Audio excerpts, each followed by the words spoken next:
नमस्कार दोस्तों, स्वागत है आपका स्टडी फॉर सिविल सर्विसेज में। वीडियो को पूरा देखिए। कोई भी आपका फीडबैक है, कोई सजेशन है, तुरंत वीडियो में कमेंट करके जरूर बताइए। अच्छा लगे तो वीडियो लाइक जरूर कर लीजिए और ऐसे वीडियो लगातार फ्री में पाने के लिए चैनल को तुरंत सब्सक्राइब कर लीजिए और बेल आइकन को जरूर टैप कर लीजिए ताकि आगे भी सारे वीडियो आपको मिलते रहे। यूट्यूब में फॉलो करते हैं तो प्लीज ये वाला फ्री टेलीग्राम चैनल जरूर ज्वाइन करिएगा। सारे नोटिफिकेशन, सारे अपडेट यहीं पे आते हैं, ध्यान रखिएगा। स्टडी फॉर सिविल सर्विसेज का कोई भी पेड ग्रुप अगर आपको ज्वाइन करना है तो सिर्फ 8564809606089752380455 यही नंबर है हमारे, सिर्फ जहां पे कॉल या व्हाट्सएप कर सकते हैं। इंस्टाग्राम पे हमारा पेज जरूर फॉलो कर लीजिएगा, स्टडी फॉर सिविल .सर्विसेज है। ट्विटर पे हमको जरूर फॉलो कर लीजिएगा, @study for civils है। नमस्कार दोस्तों, आप सभी का स्वागत है स्टडी फॉर एग्जाम्स में। दोस्तों, सामान्य अध्ययन के क्विक रीजन सीरीज का यह 7वां वीडियो है। इससे पहले 6 वीडियो आ चुकी है, उसका जो लिंक है इसी वीडियो कमेंट बॉक्स में पिन कर दिया गया है। जो लोग पहली वीडियो ना देखे हों वो लोग पहली वीडियो देख सकते हैं। तो आइए हम लोग वीडियो शुरू करते हैं। सबसे पहले इतिहास के सेक्शन से जो है मुगल काल को कुछ इंपॉर्टेंट फैक्ट को हम लोग कवर करेंगे। मुगल कालीन मंत्री और उनसे संबंधित विभाग को हम लोग देखेंगे।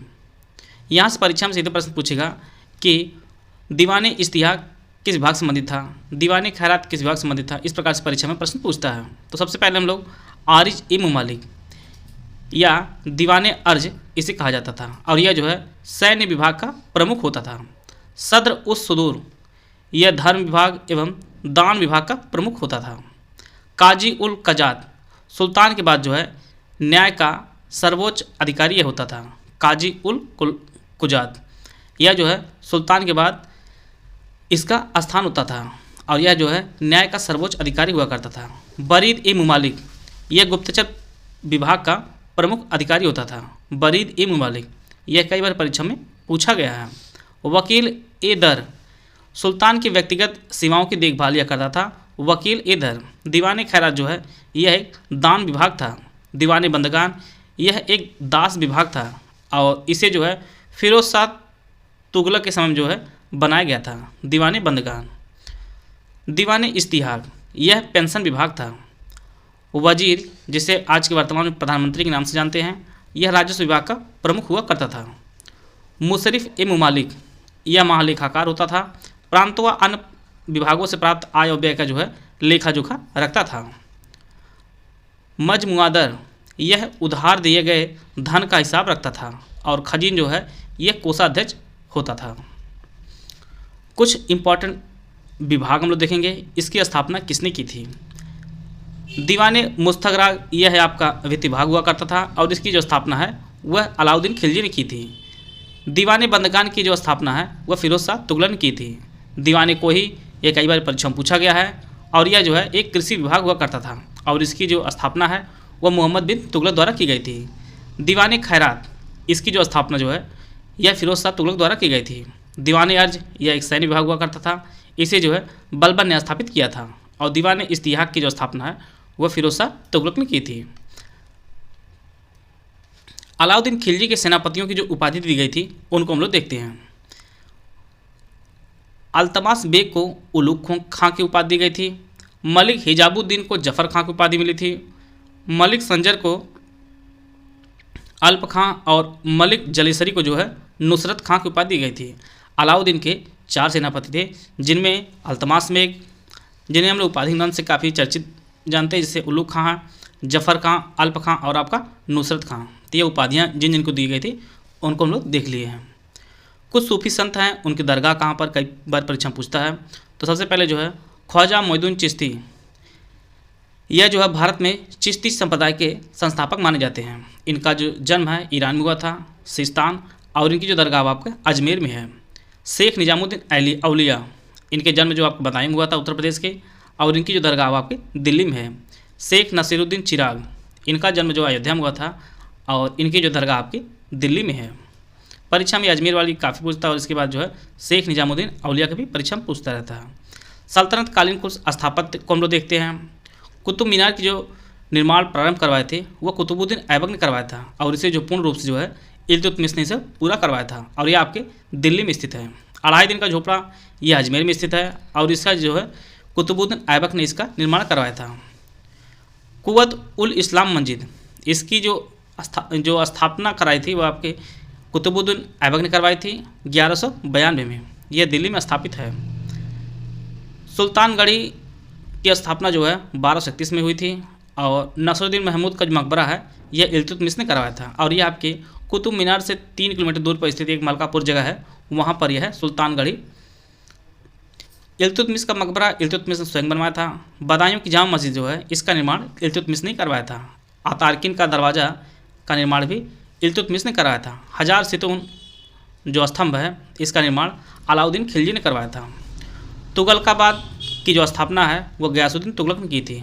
और गयासुद्दीन तुगलक का जो मकबरा है इसे स्वयं गयासुद्दीन तुगलक ने बनवाया था। शेख निजामुद्दीन औलिया का मकबरा मोहम्मद बिन तुगलक ने बनवाया था।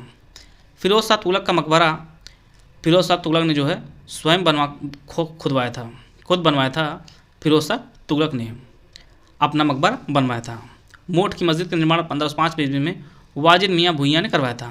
जामा मस्जिद जो बनी थी वो आपकी 1656 बनी थी और यह काफ़ी फेमस है, आपके शाहजहां ने स्थापित कराया था। गोल गुम्बज का निर्माण 1656 में हुआ था और इसका निर्माण है वह बीजापुर के सुल्तान मोहम्मद आदिल शाह ने करवाया था। और इसका स्वरूप जो है वह दाबुल के याकूत ने तैयार किया था। तो यह आपके गोल गुम्बद जो 1656 में स्थापित किया गया था मोहम्मद आदिल शाह द्वारा। भारत आने वाले कुछ प्रमुख विदेशी यात्री किस देश से आए थे, किसके शासनकाल में आए थे, उनको हम लोग देखते हैं। यहाँ से परीक्षा में प्रश्न पूछता है। इब्न बतूता जो है यह मोरक्को है और यह अफ्रीका का एक देश है। यहाँ से आया था 14वीं शताब्दी में और यह मोहम्मद बिन तुगलक के शासनकाल में भारत आया था। 1325 से लेकर 1351 तक यह भारत में रहा। और इसके पश्चात जो है 1342 ईस्वी में मोहम्मद बिन तुगलक ने अपना दूत बनाकर जो है इसे चीन भेजा था। और इसकी एक काफ़ी फेमस पुस्तक है रहला, जिसमें अपने यात्रा वृत्तांतों का वर्णन किया है। तो इब्न बतूता ने जो है रहला नामक पुस्तक लिखी है। और मोहम्मद बिन तुगलक ने जो अपने शासनकाल में से जो है काजी का पद भी दिया था, काजी बनाया था। और इसने जो है चीन भेजा था अपना दूत बनाकर। मेगास्थनीज जो है ये यूनानी राजदूत था और यह चंद्रगुप्त मौर्य के शासनकाल में आया था और यह भारत आने वाला पहला विदेशी यात्री था। इसकी पुस्तक काफ़ी फेमस है, इसका नाम आपका इंडिका है। इंडिका की रचना जो है वो मेगास्थनीज ने की थी और यह आपका यूनानी राजदूत था। निकोलो कोंटी यह इटली का था और यह 15वीं शताब्दी में आया था और यह जो है देवराय प्रथम के समय जो है विजयनगर आने वाला पहला विदेशी यात्री था, निकोलो कोंटी। और यह आपके इटली का था, देवराय प्रथम के शासनकाल में आया था विजयनगर साम्राज्य में। मार्को पोलो यह इटली का था और यह 13वीं शताब्दी में आया था और इसे जो है मध्यकालीन में जो है यात्रियों का राजकुमार भी कहा जाता है। हुएंग सांग और इसने अपनी जो है यात्रा जो विवरण थी उसका नाम सी यू की था और यह आपका चीनी यात्री था। और यह हुएंग सांग जो है यह हर्षवर्धन के शासनकाल में 7वीं शताब्दी में भारत आया था और इसने जो है नालंदा विश्वविद्यालय में भी जो है अध्ययन किया था और इसे तीर्थ यात्रियों का राजकुमार और वर्तमान शाक्य मुनि के नाम से भी जाना जाता है। हुएंग सांग को हर्षवर्धन के शासनकाल में आया था। इसके पश्चात फायान भी चीन से आया था और ये चंद्रगुप्त द्वितीय, जिसे हम लोग चंद्रगुप्त विक्रमादित्य के नाम से जानते हैं, उसके शासनकाल में जो है यह भारत आया था और यह जो है भारत आने वाला पहला चीनी यात्री था। डायमेकस यह सीरिया से आया था और यह सीरिया के शासक एंटीओकस का जो है के द्वारा बिंदुसार के दरबार में दूत बनाकर जो है भेजा गया था। तो यह सीरिया का था और यह दूत बनकर जो है बिंदुसार के शासनकाल में भारत आया था। इत्सिंग जो है यह चीन का यात्री था, 7वीं सदी में जो है यह भारत आया था और इसने भी जो है नालंदा विश्वविद्यालय में अध्ययन किया था। हिकेटियस यह यूनानी था और यह 6ठी सदी ईसा पूर्व में जो है आया था भारत और इसे जो है भूगोल का जनक भी कहा जाता है हिकेटियस को। यह आपका यूनानी था। हेरोडोटस यह इतिहास का जनक इसे कहा जाता है और यह भी आपका यूनानी था। 5वीं सदी ईसा पूर्व जो है वो भारत आया था। नियार्कस यह यूनानी था और 4ठी सदी ईसा पूर्व जो है भारत आया था और यह आपके सिकंदर के साथ आया था। सिकंदर के साथ एरिस्टोबुलस भी आया था, यह भी आपका यूनानी था और 4ठी शताब्दी ईसा पूर्व में जो है यह भी भारत आया सिकंदर के साथ। और इसके बाद ओनो सिक्रेट ये भी भारत आया था सिकंदर के साथ।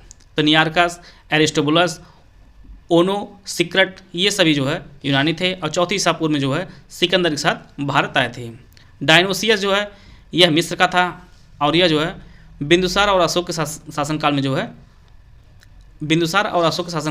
भारत आया था। एरियन, स्ट्रेबरो, प्लिनी, पेरिप्लस जो है यूनानी थे और यह प्रथम सदी ईसा पूर्व में जो है भारत आए थे। अल्बरूनी जो है यह खीवा ख्वारिज्म देश का निवासी था, 11वीं शताब्दी में भारत आया था। इसकी काफ़ी फेमस पुस्तक है किताबुल हिंद। इसकी रचना जो है अल्बरूनी ने की थी और यह महमूद गजनवी के भारत पर आक्रमण करते समय उसके साथ जो है भारत आया था। तो अल-बरूनी जो है यह महमूद गजनवी के साथ भारत आया था। इसकी काफ़ी फेमस पुस्तक है किताबुल हिंद, और यह ख्वारिज़्म देश का निवासी था। अब्दुल रज़्ज़ाक़ यह ईरानी था। 15वीं शताब्दी में देवराय द्वितीय के शासनकाल में भारत आया था। बारबोसा डोमिंगो पायस यह पुर्तगाली यात्री था। 16वीं शताब्दी में कृष्णदेवराय के शासनकाल में भारत आया था। नूनिज जो है यह पुर्तगाली यात्री था। 16वीं शताब्दी में भारत आया था अच्युत देवराय के शासनकाल में। सीजर फ्रेडरिक यह पुर्तगाली था। 16वीं शताब्दी में भारत आया था। विजयनगर के विनाश पर जो है इसने टिप्पणी लिखी थी। तो ये सभी जो है विजयनगर साम्राज्य में आए थे। और ट्रेवेनियर यह फ्रांसीसी था, और यह जो है शाहजहाँ के शासनकाल में अपनी यात्रा जो है प्रारंभ की थी, और इसने अपनी यात्रा का जो विवरण है वह ट्रेवल्स इन इंडिया नामक जो है पुस्तक में जो है इसने अपनी यात्रा का विवरण दिया था। Travels in India. ट्रेवेनियर जो है यह फ्रांसीसी था, और यह जो है शाहजहाँ के शासनकाल में अपनी यात्रा प्रारंभ की थी। मनुची यह भी इतालवी यात्री था, और यह एक लेखक, डॉक्टर और यात्री था, और इसने जो है मुग़ल काल के बारे में जो है एक स्मरण लिखा था, और उसका जो वृत्तांत है उसमें शाहजहाँ, औरंगजेब, छत्रपति शिवाजी, दारा शिकोह, शाह आलम, जय सिंह और कीरत सिंह के बारे में जो है इतिहास के स्रोत रहे हैं। तो निकोलो मनुची जो है ये इतालवी लेखक रहा है, और यह जो है मुग़ल साम्राज्य के बारे में लिखा हुआ है। अगला जो टॉपिक है आपका आधुनिक भारत के इतिहास संबंधित कुछ इंपॉर्टेंट जो है तथ्य को हम लोग देखेंगे। आधुनिक भारत की कुछ महत्वपूर्ण घटनाएं हैं, उनको हम लोग एक स्पीड से हम लोग इसको कवर करेंगे।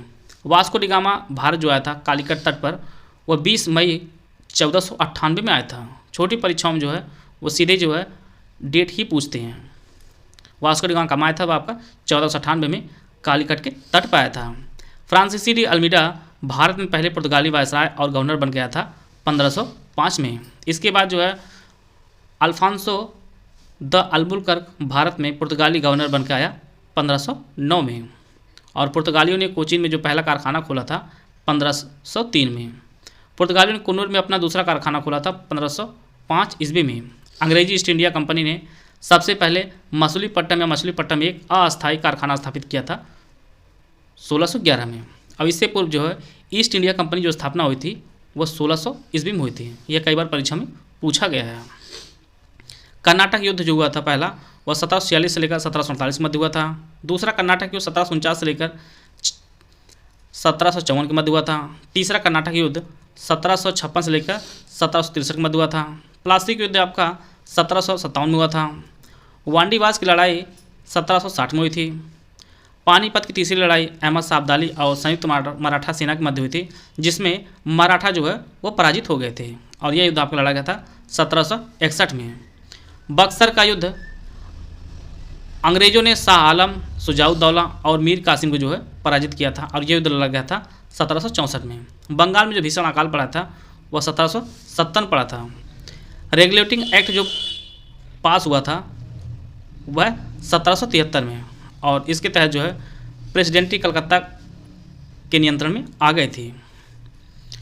वारेन हेस्टिंग जो है यह पहला गवर्नर जनरल बनता है 1773 के अधिनियम द्वारा, और इसी अधिनियम से जो है कोलकाता में जो है सुप्रीम कोर्ट की स्थापना हुई थी 1774 में। पहला आंग्ल मराठा युद्ध जो है वो 1775 से लेकर 1782 मध्य हुआ था, और इसके बाद जो है पुरंदर की संधि 1776 में हुई थी। पुरंदर की संधि जो है आपकी 1776 में हुई थी। दूसरा मैसूर युद्ध आपका 1780 से लेकर 84 के मध्य हुआ था। टीपू और अंग्रेजों के मध्य मंगलौर की जो संधि है, पिट्स अधिनियम पारित जो हुआ था, और सर विलियम जोन्स द्वारा बंगाल की एशियाटिक सोसाइटी की जो स्थापना हुई थी, ये कई बार परीक्षा में पूछा भी गया, काफ़ी इंपॉर्टेंट है। सर विलियम जोन्स द्वारा बंगाल की एशियाटिक सोसाइटी की स्थापना जो हुई थी वो आपके 1784 में हुई थी। तीसरा मैसूर युद्ध जो है ये 1790 से 92 के मध्य हुआ था। टीपू और अंग्रेजों के मध्य जो रंगपट्टम की संधि हुई थी, श्री रंगपट्टम की संधि, ये आपकी 1792 में हुई थी। यह भी कई बार परीक्षा में पूछा गया है। श्री रंगपट्टम की संधि टीपू सुल्तान और अंग्रेजों के मध्य हुई थी 1792 में। बंगाल के अस्थायी जमींदारी बंदोबस्त की जो शुरुआत हुई थी वह 1793 में, और तब जो है लॉर्ड कॉर्नवालिस जो है बंगाल के गवर्नर जनरल थे। अस्थाई बंदोबस्त जो है ये लॉर्ड कॉर्नवालिस ने शुरू किया था 1793 में। लॉर्ड वेलेजली गवर्नर जनरल के रूप में नियुक्त किया होता है और सहायक संघ की जो है यह प्रणाली शुरू करता है 1798 में। और इसका जो है सहायक संधि पर जो पहला हस्ताक्षर करने वाला होता है वह हैदराबाद का निजाम होता है 1798 में। सबसे पहले जो है निजाम ने सहायक संधि पर हस्ताक्षर किया था और इसके बाद जो है दूसरा हस्ताक्षर जो करने वाला तो आपका मैसूर राज्य होता है। अवध जो है यह है सहायक संधि में शामिल होने हुआ जो है आपका 1801 ईस्वी में। 1801 में जो है अवध का नवाब जो है इसमें शामिल होता है। पेशवा बाजीराव द्वितीय द्वारा जो है यह संधि पर हस्ताक्षर किया था 1802 में। तो सबसे पहले जो है हैदरा का निजाम ने हस्ताक्षर किया था सहायक गठबंधन प्रणाली पर जो लॉर्ड वेलेजली द्वारा शुरू की गई थी। फोर्ट विलियम कॉलेज की स्थापना 1800 में की गई थी। पेशवा और अंग्रेजों के मध्य जो बसीन की संधि हुई थी जो काफ़ी इंपॉर्टेंट आपकी परीक्षा के लिए वह 1802 में हुई थी। द्वितीय आंग्ल मराठा युद्ध यह 1803 से लेकर 1805 के मध्य लड़ा गया था। रंजीत सिंह और अंग्रेजों के मध्य जो है अमृतसर की जो संधि होती है वह 1809 में होती है। अंतिम आंग्ल मराठा युद्ध 1818 से लेकर 1819 तक चलता है। Lord William Bentinck governor general के रूप में जो है अपना कार्यकाल जो करते हैं वह 1828 लेकर 1835 के मध्य करते हैं और इसी के मध्य जो है सती प्रथा का निषेध भी होता है और सती प्रथा का निषेध जो है वह इन्हीं के प्रयासों से 1829 को होता है। कैप्टन स्लीमैन द्वारा जो है ठगी प्रथा का अंत जो है वह इन्हीं के शासनकाल में 1829 और 37 के मध्य होता है। प्रथम आंग्ल सिख युद्ध और लाहौर की जो संधि होती है 1845 और 46 के मध्य होती है। दूसरा आंग्ल बर्मा युद्ध यह 1852 में लड़ा गया होता है। चार्ल्स वुड का शिक्षा पर घोषणा पत्र यह 1854 में होता है। बिहार में जो संथाल विद्रोह होता है वह 1855 में होता है। अवध का विलय जो अंग्रेज करते हैं वह 1856 में होता है। भारतीय विश्वविद्यालय अधिनियम जो पारित हुआ था यह आपका 1856 में होता है। हिंदू विधवा पुनर्विवाह अधिनियम जो पारित होता है यह 1856 में। ये तीनों घटनाएं होती हैं। 1857 का जो विद्रोह है मेरठ में जो विद्रोह शुरू हुआ था वह 10 मई 1857 को विद्रोह शुरू हुआ था और यह जो घटना है वह 1857-58 तक चलती है। वायसराय के रूप में जो पहले वायसराय बनते हैं वो लॉर्ड कैनिंग बनते हैं। इसका जो कार्यकाल था 1858 से लेकर 62 तक भारत के पहले वायसराय लॉर्ड कैनिंग बनता है। स्वामी दयानंद सरस्वती द्वारा जो है आर्य समाज जो स्थापना की जाती है 1875 में की जाती है और वेल्स के राजकुमार जो है वह यात्रा करते हैं भारत के 1875 में। वर्नाक्यूलर प्रेस एक्ट जो है ये जो पारित होता है वह 1878 में पारित होता है। थियोसॉफिकल सोसाइटी जो स्थापना होती है अडयार मद्रास में वह 1879 में होती है। 79 में होती है।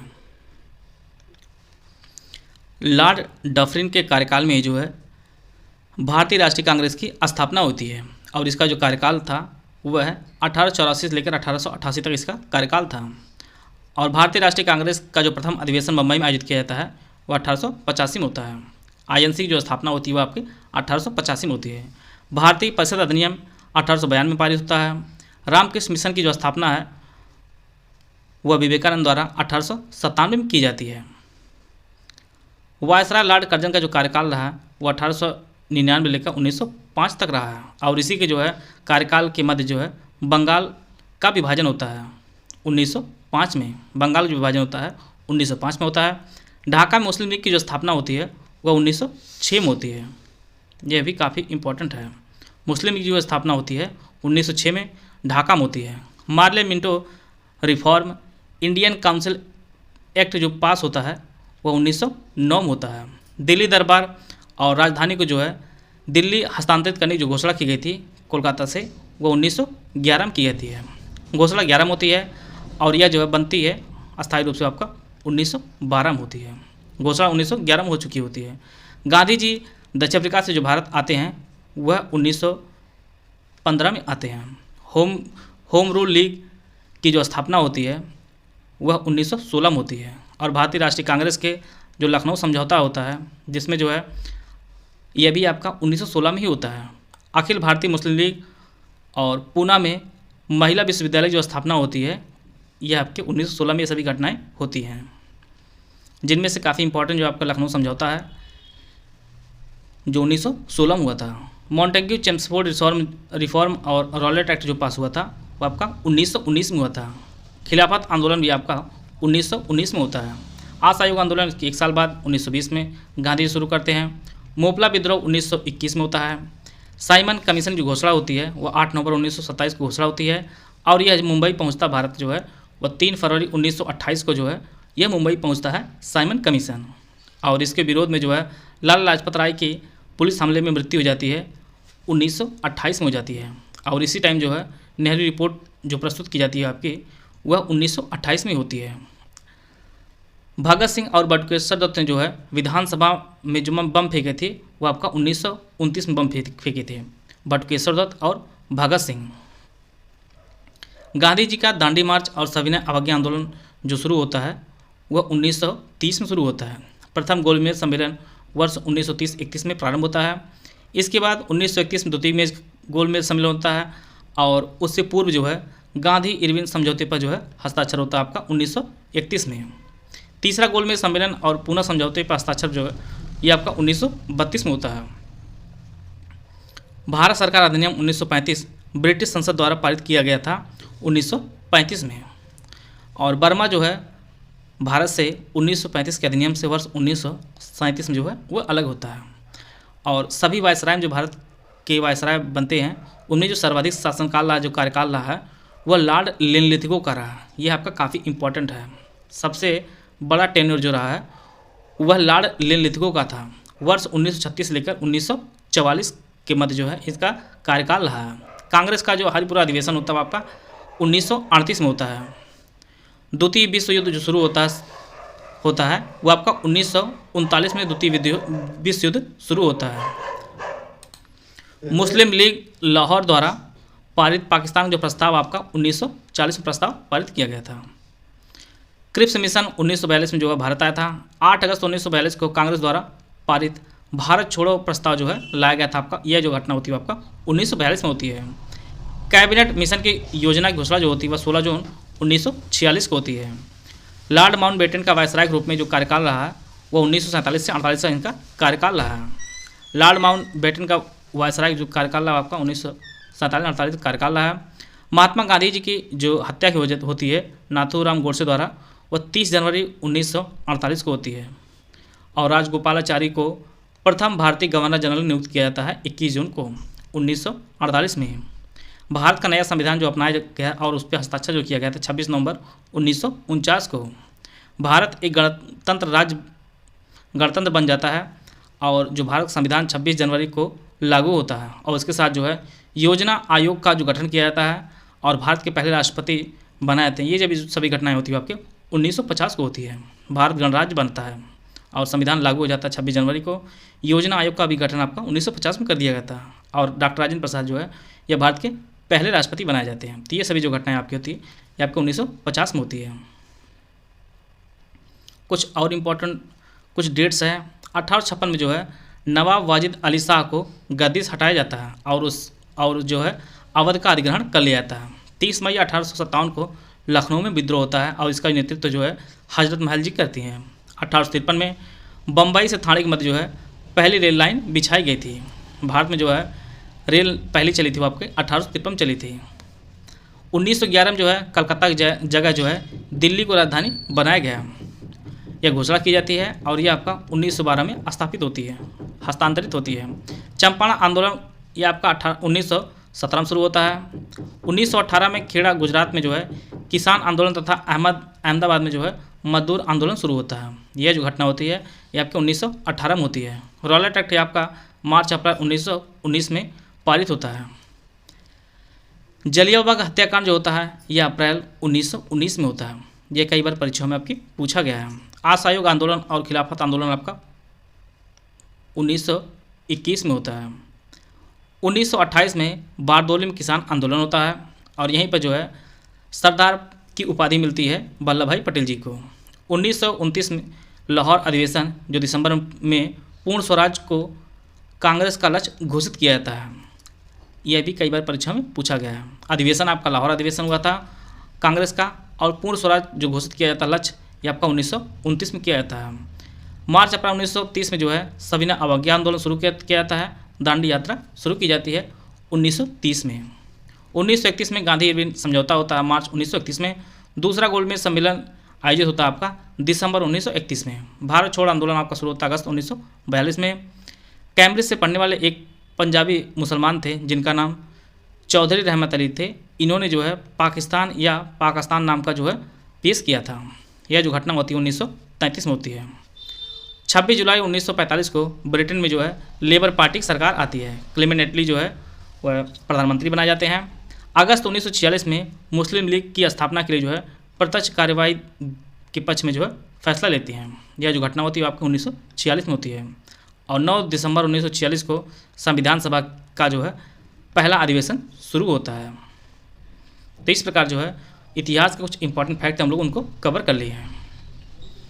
आगे बढ़ने से पहले आपको बताना चाहता हूँ यूपीपीसीएस प्रीलिम्स के हमारे क्रैश कोर्स शुरू कर दिए गए हैं। यह जो क्रैश कोर्स हमारा ये कई टाइप का है, जिनमें full paid group with discussion का जो फीस रखी गई है आपके 9,000 रुपये रखे गए हैं। ओनली टेस्ट सीरीज़ का जो ग्रुप हमारा वो 3500 रुपये का। ओनली पेड क्विज का जो ग्रुप है वो आपका 1200 रुपये का है। यूपीपीसीएस प्री 2024 के लिए केवल 844 पेज पढ़कर आप जो है प्रीलिम्स क्वालिफाई कर सकते हैं, जिनमें जीएस और करंट अफेयर जो है शामिल रहेगा। और इस सिलेक्शन मेटेरियल जो फीस रखी गई है आपकी 3,000 रुपये रखी गई है। इन सभी कोर्सों में से आप कोई भी कोर्स लेना चाहते हैं तो ये हमारे दिए गए नंबर है, इस पर कॉल या व्हाट्सएप करके जो है जानकारी प्राप्त कर सकते हैं। कुछ इंपॉर्टेंट आर्टिकल बचे थे उनको हम लोग इसमें कवर कर लेंगे। 246 का वस्तु और सेवा कर के संबंध में जो है विशेष प्रावधान का जो वर्णन है वह 246 का में है। आकस्मिक नीति का जो वर्णन किया गया आपका आर्टिकल 267 किया गया है। 275 में कुछ राज्यों को संघ से जो अनुदान का प्रावधान किया गया है वो आपका आर्टिकल 275 में दिया गया है। वित्त आयोग का जो गठन किया जाएगा वो आर्टिकल 280 में इसका वर्णन किया गया है। और वित्त आयोग का जो गठन है वो राष्ट्रपति करते हैं और इसकी जो सिफारिशें वगैरह हैं ये आपके आर्टिकल 281 में है। आर्टिकल 292 में भारत सरकार द्वारा जो उधार लिया जाता है इसका जो वर्णन किया गया है। और इसी प्रकार से आर्टिकल 293 में राज्य द्वारा जो उधार लिया था उसका वर्णन किया गया है। संपत्ति का अधिकार इसका जो वर्णन है वह 300 का में इसका वर्णन किया गया है। विधि के प्राधिकार के बिना व्यक्तियों को संपत्ति से वंचित न किया जाना, जो हमारा मूल अधिकार कभी हुआ करता था उसे हटाकर मूल अधिकार से अब यह आर्टिकल 300 का में जो है रख दिया गया है। आर्टिकल 312 में जो है अखिल भारतीय सेवाओं का वर्णन किया गया है। लोक सेवा आयोग की जो चर्चा है ये आर्टिकल 315 में है। संघ और राज्यों के लिए लोक सेवा आयोग होगा और इनको जो सदस्यों की नियुक्ति और पदावधि होगी इसका जो वर्णन है आपका आर्टिकल 316 में है। इनके सदस्यों को हटाए जाना और निलंबित किया जाने का जो वर्णन है वो आर्टिकल 317 में किया गया है। निर्वाचन आर्टिकल 324 में जो है निर्वाचनों के अधीक्षण निर्देशन और नियंत्रण का निर्वाचन आयोग में निहित होना, इन सभी जो वर्णन आपका आर्टिकल 324 में है। कुछ 32 राष्ट्रीय अनुसूचित जाति आयोग का गठन के बारे में प्रावधान दिया गया है। आर्टिकल 338 का में राष्ट्रीय अनुसूचित जनजाति आयोग के बारे में बताया गया है। राष्ट्रीय पिछड़ा आयोग का जो वर्णन किया गया है वो आपका आर्टिकल 338 खा में किया गया है। संघ की राजभाषा का जो उल्लेख है वो आपका आर्टिकल 343 में किया गया है। राजभाषा संबंधित कुछ इंपॉर्टेंट अनुच्छेद हैं। आर्टिकल 344 में राजभाषा के संबंध में जो है आयोग और संसद की समिति होगी। राज्य की राजभाषाएं का जो वर्णन किया गया है वो 345 में इसका वर्णन किया गया है। उच्चतम न्यायालय और उच्च न्यायालय में और अधिनियमों विधेयकों आदि के लिए जो प्रयोग की जाने वाली भाषा होगी इसका जो वर्णन आपका आर्टिकल 348 में किया गया है। हिंदी भाषा के विकास के लिए जो निर्देश दिए गए हैं वो आर्टिकल 351 में दिए गए हैं। ये आपके लिए काफ़ी इंपॉर्टेंट है। एक ये और एक आपका ये संघ की जो राजभाषा होगी इसका जो उल्लेख है आपका आर्टिकल 343 में इसका उल्लेख किया गया है। आपातकालीन प्रावधान से संबंधित कुछ उल्लेख हैं। 3 प्रकार के आपातकाल का वर्णन है। एक आपातकाल की घोषणा जो होगी ये आपका आर्टिकल 352 में इसका उल्लेख किया गया है। और राज्यों में जो है राष्ट्रपति शासन लगता है इसका जो उल्लेख आपका आर्टिकल 356 में है। आर्टिकल 360 में जो है वित्तीय आपातकाल के बारे में बताया गया है। और 352 में आपका राष्ट्रीय आपातकाल के बारे में किया गया है। 3 प्रकार के आपातकाल का उल्लेख किया गया हमारे संविधान में। और अब तक जो है 3 बार राष्ट्रीय आपातकाल लगा है। अभी किसी एक बार भी जो है वित्तीय आपातकाल भारत में नहीं लगा है। संविधान का संशोधन आर्टिकल 368 में इसका उल्लेख किया गया है। संविधान का संशोधन करने की जो संसद की शक्ति है उसकी जो प्रक्रिया है, इसका जो वर्णन आपका आर्टिकल 368 में किया गया है। कुछ राज्यों के जो विशेष उपबंध किए गए हैं उनको हम लोग देख लेते हैं। यह भी आपके लिए काफ़ी इंपॉर्टेंट आपकी परीक्षा के लिए। 371 में महाराष्ट्र और गुजरात के बारे में बताया गया है। नागालैंड का जो विशेष उपबंध है आपका 371 का में है। 371 खा में असम के बारे में है। 371 गा में मणिपुर के। 371 घा में आंध्र प्रदेश या तेलंगाना राज्य के बारे में बताया गया है। और डा में जो है आंध्र प्रदेश में केंद्रीय विश्वविद्यालय की स्थापना के बारे में बताया गया है। आर्टिकल 371 चा में सिक्किम में विशेष उपबंध के बारे में बताया गया है। मिजोरम के जो विशेष उपबंध है ये आपका आर्टिकल 371 छा में है। 371 जा में अरुणाचल प्रदेश संबंधी विशेष उपबंध है।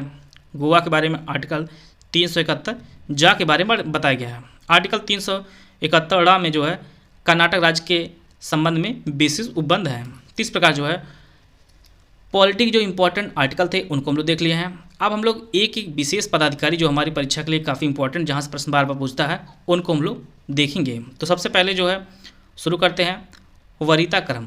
भारत में जो वरीयता क्रम होता है पदाधिकारियों का, तो उसमें सबसे पहला जो स्थान था राष्ट्रपति पहले स्थान पर आते हैं, उपराष्ट्रपति दूसरे स्थान पर आते हैं, इसके बाद तीसरा स्थान आपका प्रधानमंत्री आते हैं, फिर अपने अपने राज्यों में जो राज्यपाल होते हैं उनका जो स्थान आता है चौथे स्थान पर आते हैं, पूर्व राष्ट्रपति पाँचवें पर आते हैं, फिर इसके बाद उप प्रधानमंत्री आते हैं, फिर इसके बाद जो है भारत राष्ट्रपति का भारत के मुख्य न्यायाधीश का नंबर आता है, और साथ में जो है लोकसभा अध्यक्ष आते हैं, ये आपके उप प्रधानमंत्री के बाद आते हैं।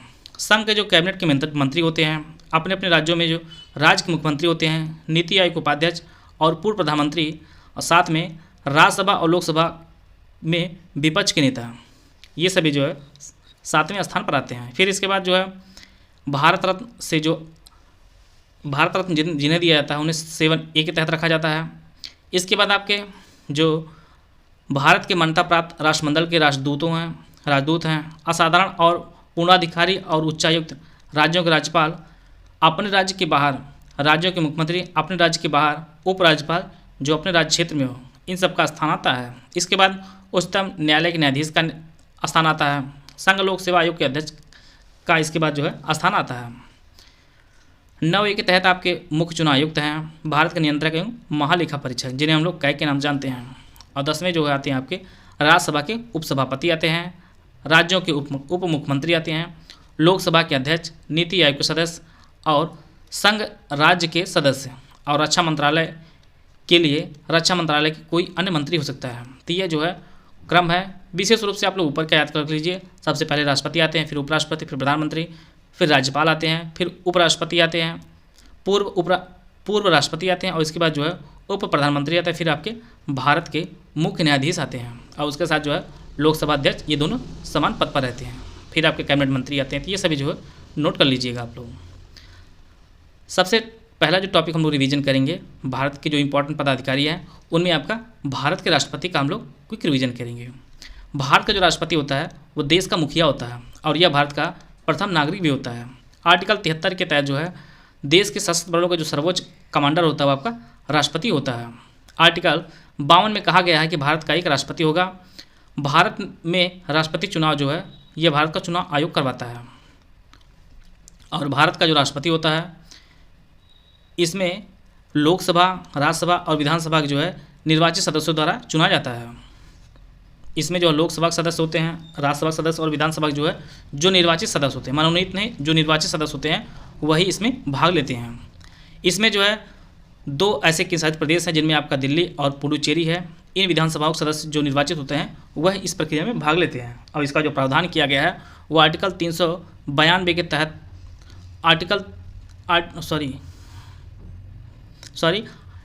यह जो प्रावधान किया गया है यह 1992 के 17वें संविधान संशोधन द्वारा इसे जोड़ा गया था। परीक्षा में सीधे सीधे प्रश्न पूछता है कौन कौन से विधानसभा जो केंद्रशासित प्रदेश की हैं वो भाग लेती हैं राष्ट्रपति के निर्वाचन में, तो आपके दिल्ली है और दूसरे आपके पुडुचेरी है। इसका जो प्रावधान किया गया है यह आपका 17वें संविधान संशोधन जो 1992 में किया गया था। राष्ट्रपति के लिए जो है 50 प्रस्तावक होने अनिवार्य हैं और 50 आपके अनुमोदक होने चाहिए। और राष्ट्रपति जो चुनाव होता है वह एकल संक्रमणीय मत और गुप्त मतदान के माध्यम जो है आनुपातिक प्रतिनिधित्व प्रणाली द्वारा राष्ट्रपति का चुनाव होता है। और प्रत्येक जो उम्मीदवार होते हैं राष्ट्रपति के उन्हें जो है जमानत तौर पर 15,000 रुपये RBI में जो है जमा करनी होती है। और अगर जो उम्मीदवार होता है, जो कुल मत डाले गए होते हैं उसका अगर 1/6 भाग अगर नहीं प्राप्त करते हैं तो यह जो जमानत है राशि वह जब्त हो जाती है। तो 1/6 जो है प्रत्येक उम्मीदवार को प्राप्त करना अनिवार्य है अगर आपको जमानत राशि को बचाना है। राष्ट्रपति जो कार्यकाल होता है वह 5 वर्ष का होता है और न्यूनतम जो आयु होती है वह 35 वर्ष रखी गई है। कोई भी व्यक्ति राष्ट्रपति बन सकता है, तो जो न्यूनतम उम्र रखी हुई है 35 वर्ष रखी गई है। भारत के जो मुख्य न्यायाधीश होते हैं वह राष्ट्रपति को शपथ दिलाते हैं और इसका जो उल्लेख किया गया है वो आर्टिकल 60 में इसका उल्लेख किया गया है। व्यक्ति को भारत के राष्ट्रपति के रूप में कितनी बार भी चुना जा सकता है, इसमें कोई प्रावधान नहीं है, जिस प्रकार से अमेरिका में प्रावधान किया गया है। संविधान के उल्लंघन के मामले में आर्टिकल 61 के तहत जो है राष्ट्रपति पर महाभियोग लगाया सकता है, इम्पीचमेंट ऑन प्रेसिडेंट। आर्टिकल 61 में इसका उल्लेख किया गया है और यह जो है महाभियोग संसद के किसी भी सदन द्वारा शुरू किया जा सकता है। इसके लिए जो है आरोप तय करने वाले जो सदन है उसका 1/4 सदस्यों द्वारा आरोपों पर हस्ताक्षर करना अनिवार्य होगा और इससे पूर्व जो है राष्ट्रपति को 14 दिन भीतर जो है महाभियोग का नोटिस देना होगा। 14 दिन के जो है नोटिस देना होगा और प्रस्ताव मूल सदन में जो है विशेष बहुमत जो 2/3 होता है उसे पारित होना चाहिए और इसके बाद जो दूसरे सदन में जाएगा वहाँ से भी जो 2/3 बहुमत से पारित करना अनिवार्य है। तो भारत के राष्ट्रपति पर जो है अभियोग चलाया जाएगा।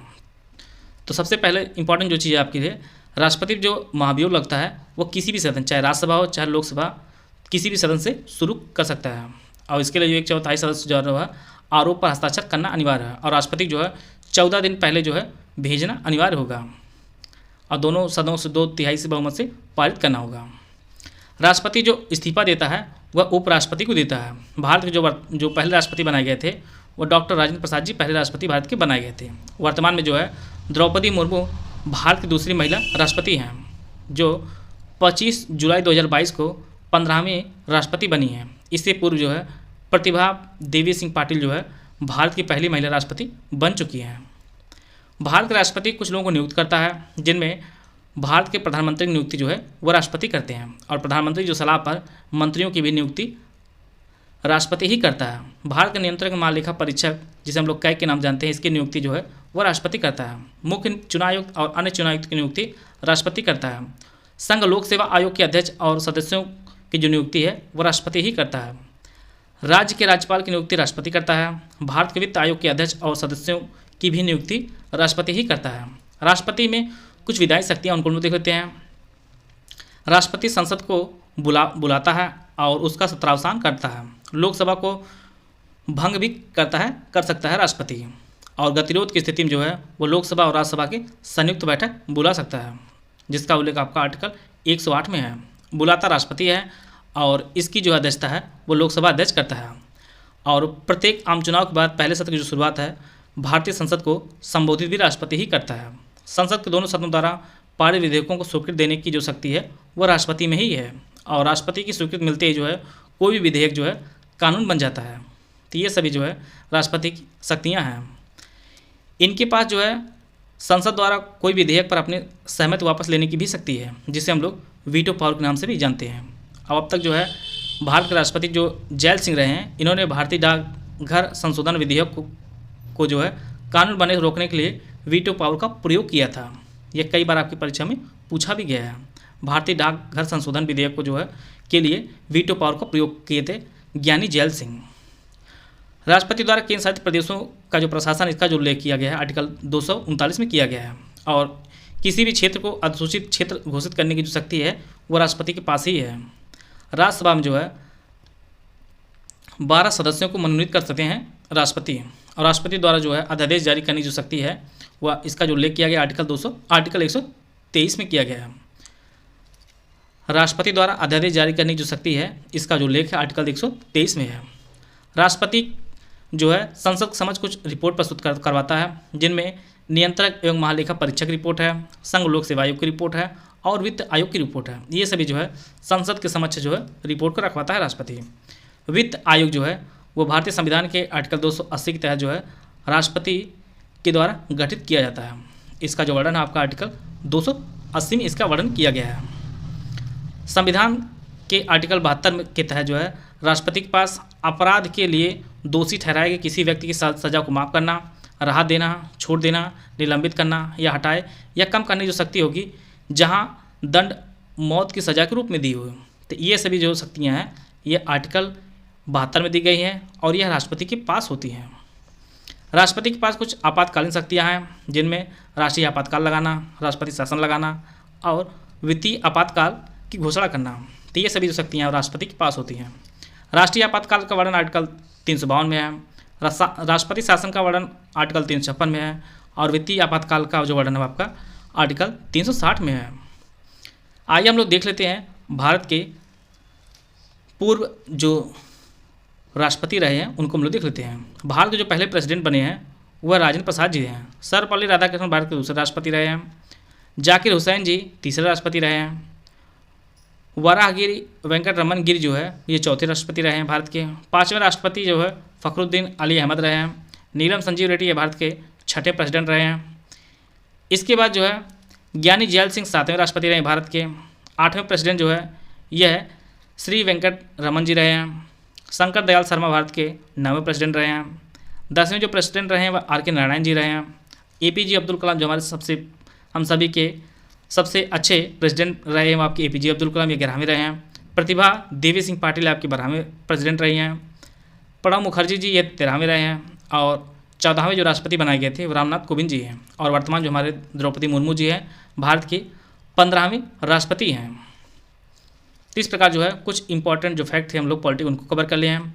अगला जो टॉपिक है वन स्थिति रिपोर्ट 2021, जहाँ से परीक्षा में प्रश्न आपके लिए काफ़ी इंपॉर्टेंट बन सकता है। वन स्थिति रिपोर्ट जो है यह प्रत्येक 2 वर्ष के अंतराल पर जारी की जाती है और इसे 2021 में जारी किया गया है। कुल वन और वृक्षों से भरा जो क्षेत्र में वृद्धि हुई है पिछले 2 सालों में वो 2267 वर्ग किलोमीटर की वृद्धि दर्ज की गई है। वनावरण में देखा जाए तो 1540 वर्ग किलोमीटर की वृद्धि हुई है और वृक्षों से बड़े क्षेत्र में टोटल 721 वर्ग किलोमीटर की वृद्धि दर्ज की गई है। सबसे अधिक जो क्षेत्रफल है वनों का देश में, उनमें सबसे जो पहला स्थान आता है वह मध्य प्रदेश का आता है। दूसरा स्थान आता है अरुणाचल प्रदेश का। तीसरा स्थान में छत्तीसगढ़, चौथे स्थान में आपका ओडिशा और 5वें स्थान में आपका महाराष्ट्र आता है। क्षेत्रफल में सबसे क्षेत्रफल देश देखा जाए तो देश का जो सबसे बड़ा वन क्षेत्र है वो आपके मध्य प्रदेश में। दूसरा स्थान अरुणाचल प्रदेश, तीसरा स्थान छत्तीसगढ़, चौथे स्थान पर आपका ओडिशा और 5वें स्थान पर महाराष्ट्र आता है। कुल भौगोलिक क्षेत्र के प्रतिशत के रूप में देखा जाए तो जो शीर्ष 5 राज्य हैं उनमें मिजोरम है 84% से ऊपर है, अरुणाचल प्रदेश 79% से ऊपर है, मेघालय में 76% से ऊपर जो है वनावरण है, मणिपुर में 74% से ऊपर है और नागालैंड में आपका 73% ऊपर है। तो मिजोरम में जो परसेंट के से देखा जाए तो पहले स्थान है, अरुणाचल प्रदेश दूसरे स्थान पर है, क्षेत्रफल में भी दूसरे स्थान पर है और परसेंटेज में जो है अरुणाचल प्रदेश दूसरे स्थान पर है, मेघालय तीसरे स्थान पर है और मणिपुर चौथे और नागालैंड आपका 5वें स्थान पर है। वन क्षेत्र में अधिकतम बढ़ोतरी, तो सबसे अधिक जो बढ़ोतरी देखी गई है वो आंध्र प्रदेश में देखी गई है 647 वर्ग किलोमीटर की, तेलंगाना में 632 वर्ग किलोमीटर की, ओडिशा में 537 वर्ग किलोमीटर की वृद्धि देखी गई है। भारत के टोटल जो है 17 राज्य और केंद्रशासित प्रदेश ऐसे हैं जहां पर 33% से अधिक भौगोलिक क्षेत्रों पर जो है वन से आच्छादित हैं। यह भी UPPSC के प्रेमी प्रश्न आ चुका है। तो टोटल संख्या जो आपकी है 17 राज्य हैं।